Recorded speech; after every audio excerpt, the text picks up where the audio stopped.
Good morning, good afternoon, or good evening, gamers, and welcome once again back to the Hive. Today I've got something a bit different for you, and by different I mean similar to the past 4 videos you might have seen.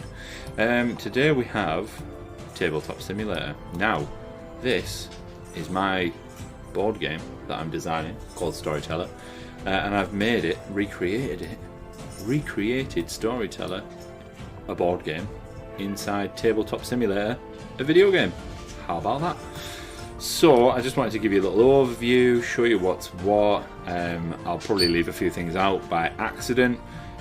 It's a very tricky thing to sort of run you through everything on here without going through the rules 100 million times. So this is meant to be a very brief overview of the different things that this can do. It's not the game, it's just the Tabletop Simulator. So to begin with, when you start a game, this is basically what you're presented with.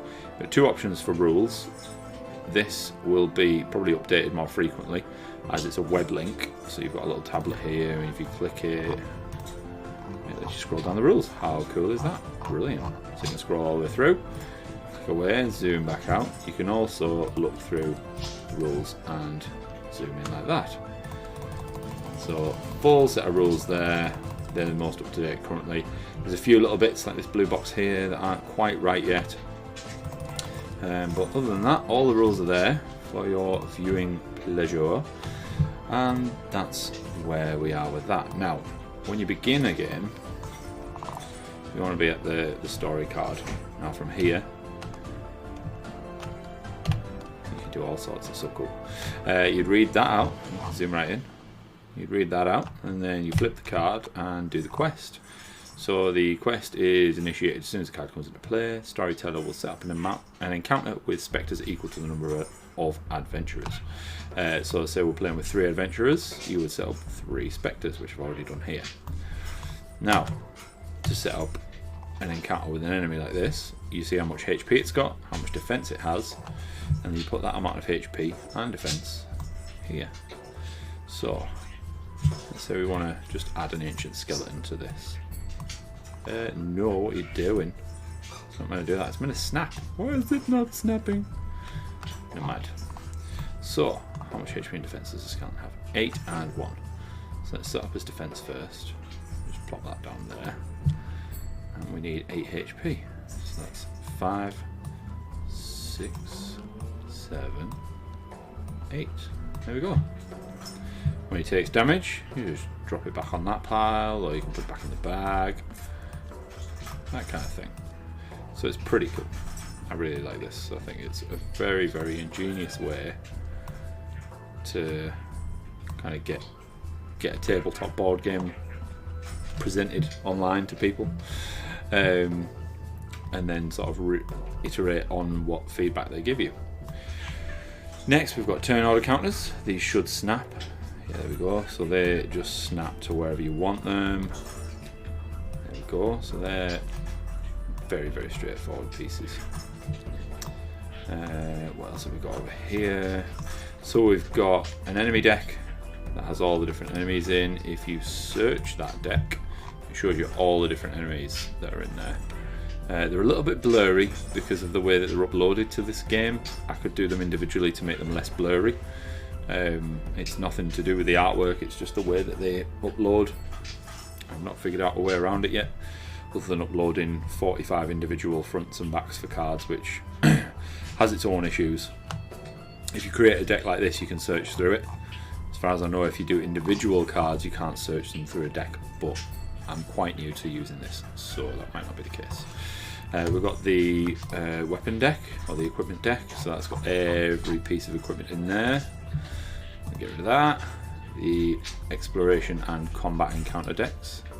Same again, search through those, you've got all the different ones. So those come into play when you move across the board. So let's pretend we've done the first story bit and we've killed all these enemies.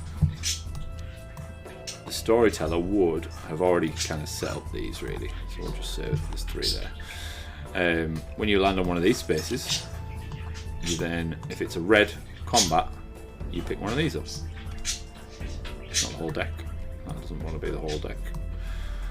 Oh, come on. There we go. So we'll just take one of those away, flip it over, and give it a read. There we go. So you follow that, what it says on there, set up more enemies and fight those. Very straightforward. So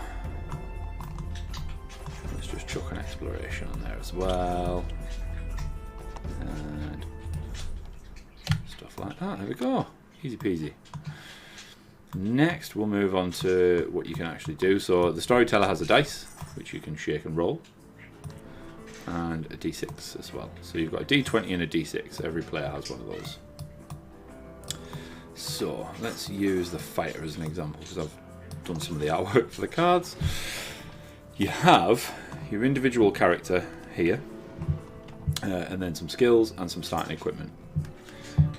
You also have a character sheet, a d20, a d6, and a combat and story phase help card. These are your action points that you use in combat. So basically, when you use a skill, it says AP cost 2. So if I use a skill in combat, I'll just pop those to one side, and now I have 4 action points left for my next turn. And it's basically as simple as that. You can put them back, be as neat or as untidy as you want. And that's it. A list of skills is on the back there. So literally everything you need to play this game is in here in some form. You've got your skills with the different artwork. One disclaimer, some of the artwork isn't mine, and by not mine I mean it's like just placeholder stuff, so it's not intended to be used. It will be more like what you see here, the drawings that I've done. Other ones is like that. It says placeholder image, so you should not have any level of confusion really. And you've got your weapons and armor.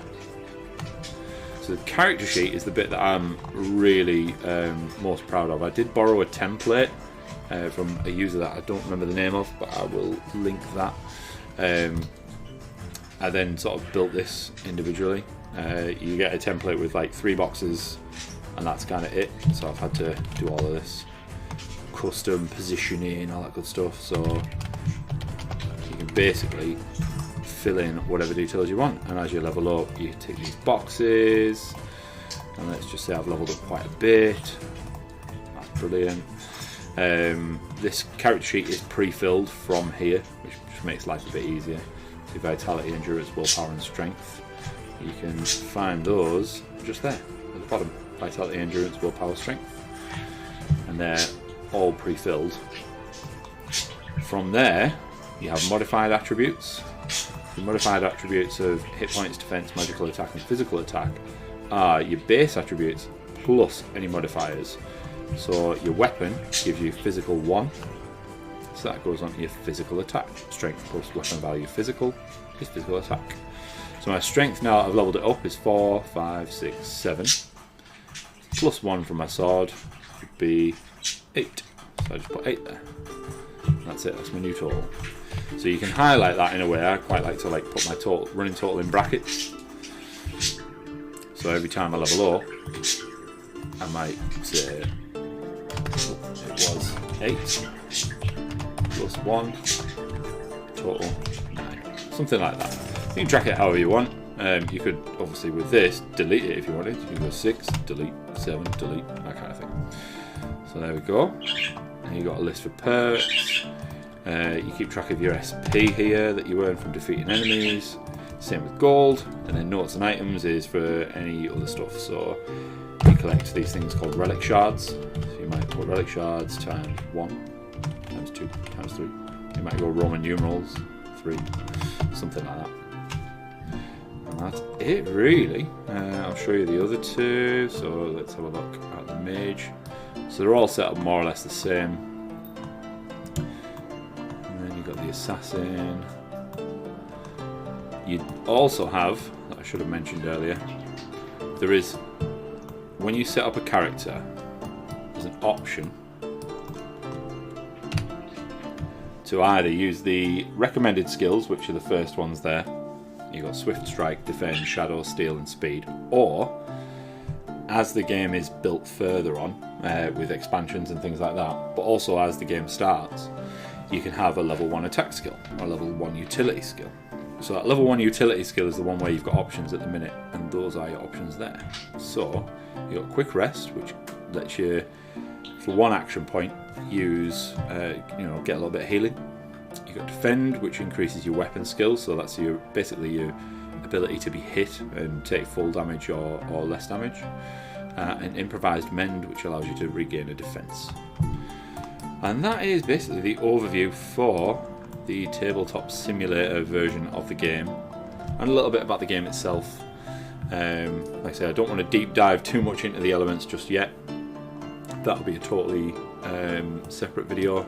There's already a few different videos about what different bits do, but I'd love it if you could give it a try. Let me know what you think, and yeah, really like that. That'd be good.